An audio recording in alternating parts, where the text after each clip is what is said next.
So this is one of the walls that I've completed this week. This is a beautiful walnut marble, and we've gone for a nice white and grey marble in the kitchen.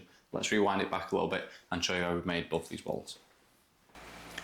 So I've just started the prep on this wall. This one's going to be a really nice walnut wall. It's absolutely massive, and we've put the primer on. There's just a little bit of a crack there that we're sorting out, so I'm going to put the second coat of filler on it now, and this is wall 1 of 2 that we're doing in this nice house, and then we're going to have a white marble in the kitchen room, which I'll show you in a minute. So I had a lot of colours to mix on this job, so I needed a lot of tubs to go with that because we're doing a full brown wall and a full white and grey wall. I want to keep all of the colours completely separate, so that means a lot of materials on the job. We get asked a lot about the colours and how we mix them, and every single colour that I use I mix by eye on the job.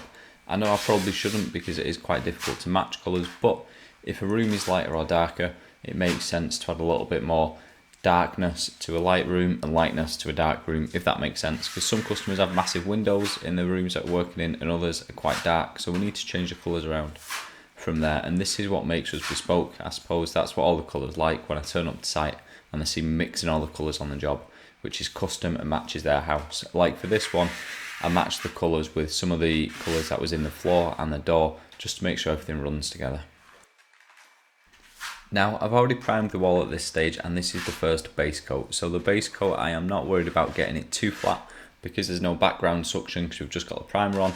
I just need to get it on the full wall, and then this is going to be sanded and have the second and third coat over it anyway. This is literally just a base for us to apply our next layers. I'm on the second day down on this job in London, and today I'm concentrating on this white marble blend wall. I'll show you the customer's worktops in a minute. So what we're basically doing on this one is we're choosing a design that's similar to the customer's worktops. Not to be confused with matching it, because we never match with Venetian plaster.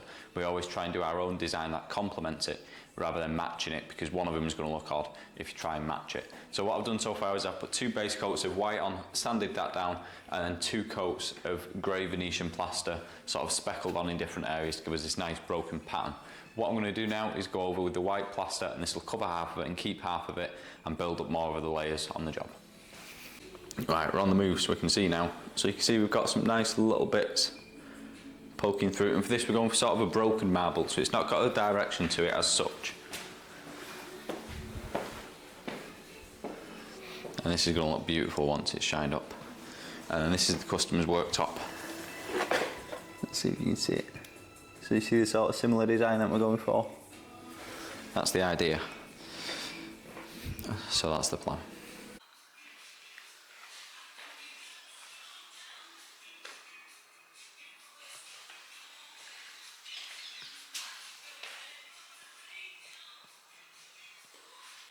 So you can see we've just finished the top coat on this one. I didn't film any of the top coat going on, just because it's putting white plaster on a white wall. It's pretty boring, to be honest. But if we reverse back, you can see it's a nice white marble. Let me try and change the settings. So we should be able to see little bits of grey in there, just teeny little bits as we go. We're looking supernatural. Now we're on to the second coat, and as you can see, I've filled in that little bit where I had to prime it and fill it out because there was a crack, and I'm putting my colours on. Now with Venetian plaster, you don't need to put your colours on your second coat, it can just be all one colour, but I like to get my eye in with the design. With this, I mean, you can see in the bottom right hand corner, I've put the lighter colours and then I'm blending into a darker section. What I'm doing is I'm building up my design before I put my top layer on. All of this second coat is going to completely disappear when I put my third coat on, but this way I can stand back and look at the wall and see which bits I like and which bits I don't like. Because if I left this for when I do the third coat, it'd be a little bit too late because it's already polished and on the wall. So this gives us essentially a trial run of our design before we go on the wall, and that's how we make our designs look like good, because by the time I get to putting the third coat on, it's my second attempt at doing the wall technically on all of the walls, and we get our eye in a little bit better and make some nicer colour shades and blends.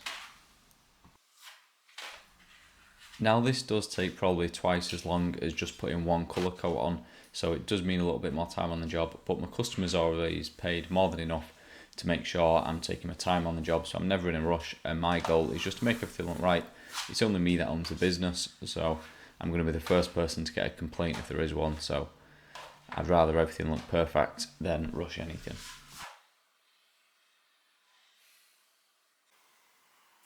So I'm on day 3 down here in London, and this one's just drying out now.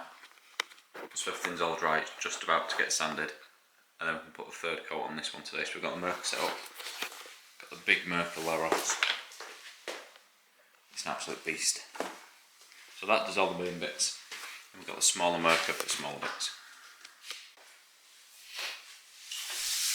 Now it's time to sand that second coat off. So I've looked at it, I can confirm it looks good, and I want to do near enough exactly the same as the third coat, maybe see what it's going to do. And I cannot tell you enough how much this big sander helps me for these big flat walls. It gets everything super flat.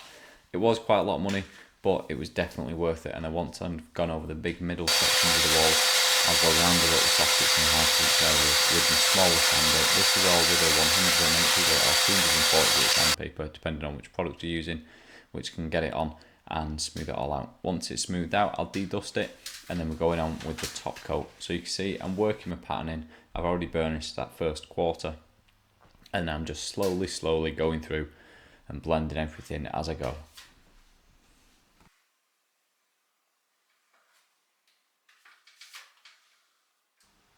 And the general rule with Venetian plaster is the darker you go with your colours, the more it's going to shine. This is with anything that is glossy. If you have a black gloss car, it's going to shine a lot more than a white gloss car. That is just fact. So I get it all nice and shiny and just move across super slow. We're almost working in slow motion when I'm doing the third coat, because we just focus on small areas, get them correct, and then move on to the next one.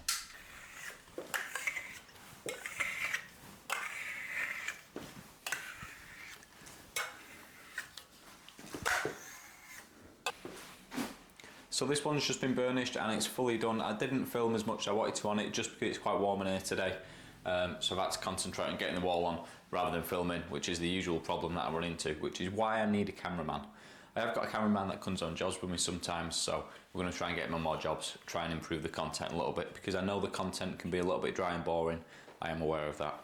So we've put about 6 different colours of brown in here, a few little bits of white and a few little bits of a beigey, orange sort of colour as well. While this one's drying, it needs a full day to dry before we can start putting the leaf on it and stuff tomorrow.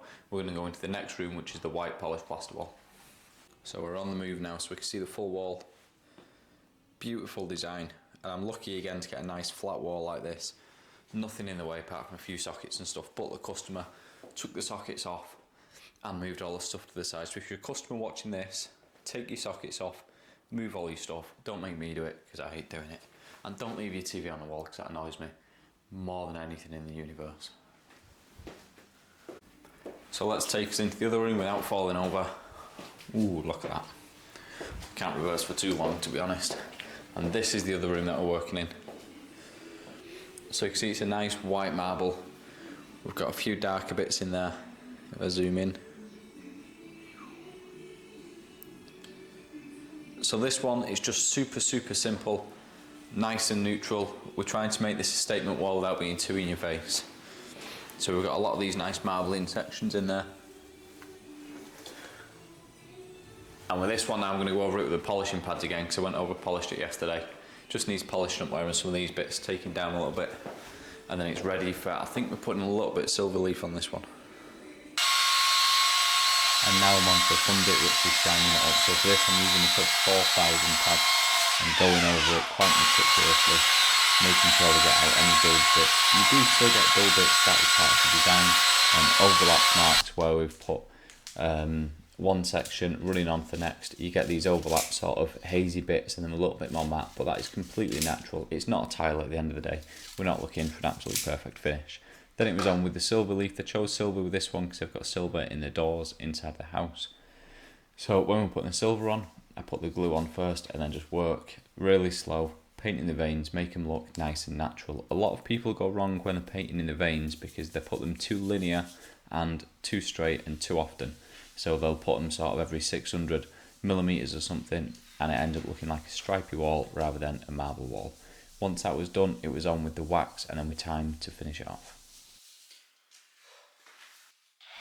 and once the wax is on, it's time to buff it up, and that's what gives it the beautiful shine, is the wax layer over the top that is shined and polished up. So we did the brown wall first and then went on to the white wall, and they were both looking absolutely beautiful. This took me about 5 days in total, but the walls do look absolutely nice. So that's this one complete. Now let's do a little walk around, show you where we've got to. So we've got a beautiful shine on this one. It's a massive wall as well. We've gone for silver leaf, deciding on a bit of silver leaf for this. And it's a really nice big long wall, so we've had enough sort of room to play around with the pattern, put darker bits in, lighter bits. And I think it looks mint.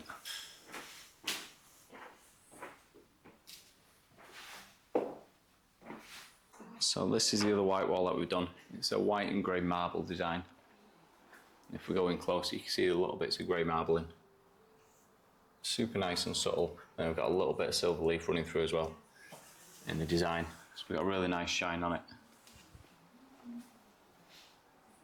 And the camera struggles to pick up the pattern a little bit. I can put some pictures up.